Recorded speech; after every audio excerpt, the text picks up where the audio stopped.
We go now to George for breaking news. He is covering a new virus that is taking hold in the peninsula. I'm about to interview Clive Griffiths outside the temporary headquarters of the Disease Detection and Medication Control Center. Clive is the Senior Field Unit Coordinator, Kent Street office. Clive, I understand that you have identified a new virus that is taking hold in our community. Tell us about it. That's right, George. We are calling it the Swasti-Ka virus. And believe me, it is as evil as it looks and sounds. It stands for Sudden Withdrawal of All Snooker Table Interaction at Kent Street Activity. It seems to be running rampant through the senior community in the South Surrey and White Rock area. Very interesting, Clive. You mentioned the virus was attacking the senior community. Do you think the virus will spread to the community at large? Well, so far, George, we've determined that the virus affects only people aged 55 and over. Right now, the geographical spread seems to be limited to the peninsula, but we've seen one case as far east as Langley. It seems to be particularly virulent with men, but in a few cases have been detected in women. So far, we haven't seen this virus strike any people younger than 55. And I should tell you that the impact of the virus seems to be worse within the male population. Very interesting. Anything else we should know about the virus?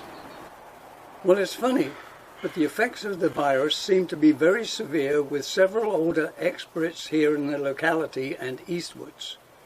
We need to understand why older experts are so vulnerable and determine if the virus is mutating. Do you think there's any possibility there's a connection between this Swasti-Ka virus and the COVID-19 virus, which seems to be hitting the UK with such a vengeance?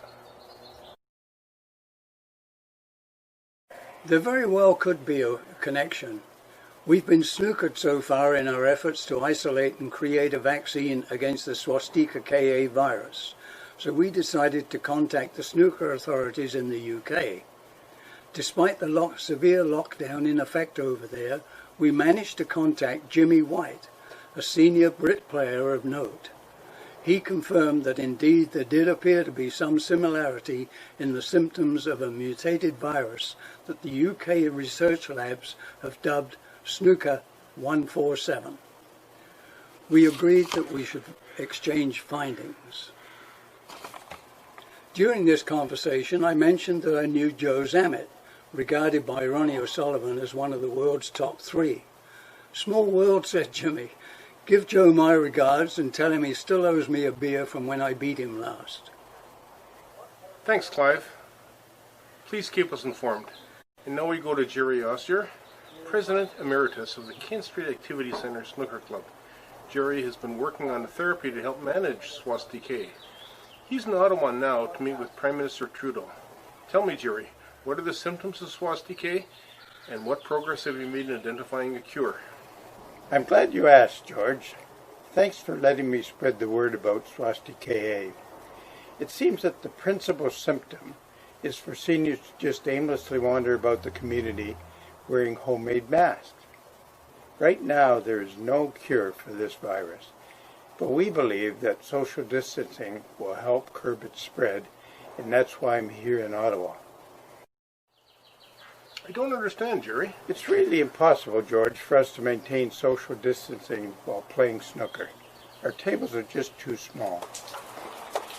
I've seen your proposal, Jerry. That calls for espresso machines and a wet bar to be installed in the snooker room. You've also specified that it be stocked with a variety of some very expensive single malt scotches. Just how is this going to help curb the spread of Swasti-Ka virus? And who's going to pay for it? Well, George, it's not about the money. We're talking about the health and welfare of the seniors in our community. People have worked hard all their lives to make this country what it is today.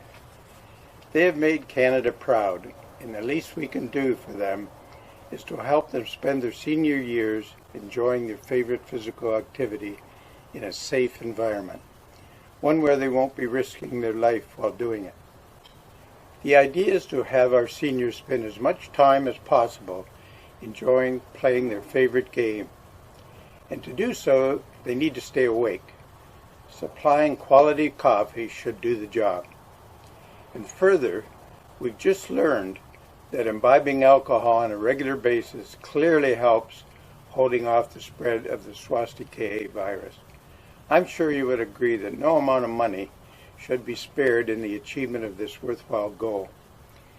When I met with the Prime Minister earlier this morning, I asked him, just what are you going to do for our seniors?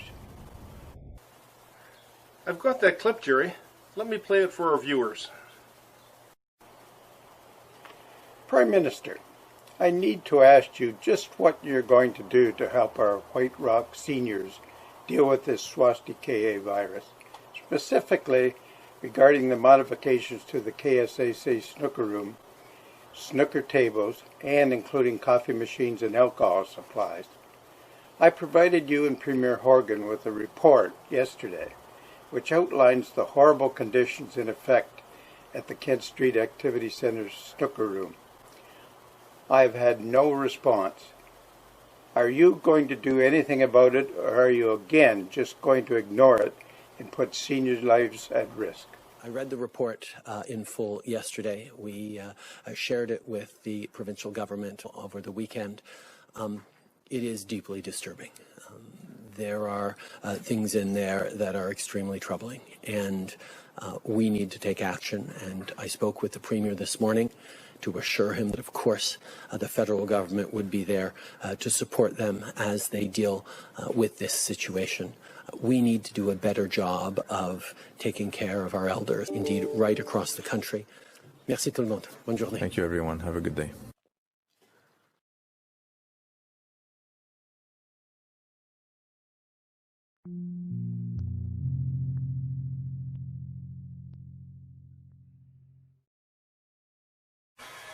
Well, it sounds as if our Prime Minister has taken Jerry's recommendations to heart.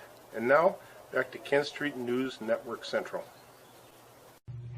Thanks, George, for that hard-hitting report. And now to sports. The White Rock South Surrey Darts Association has elected a new president over this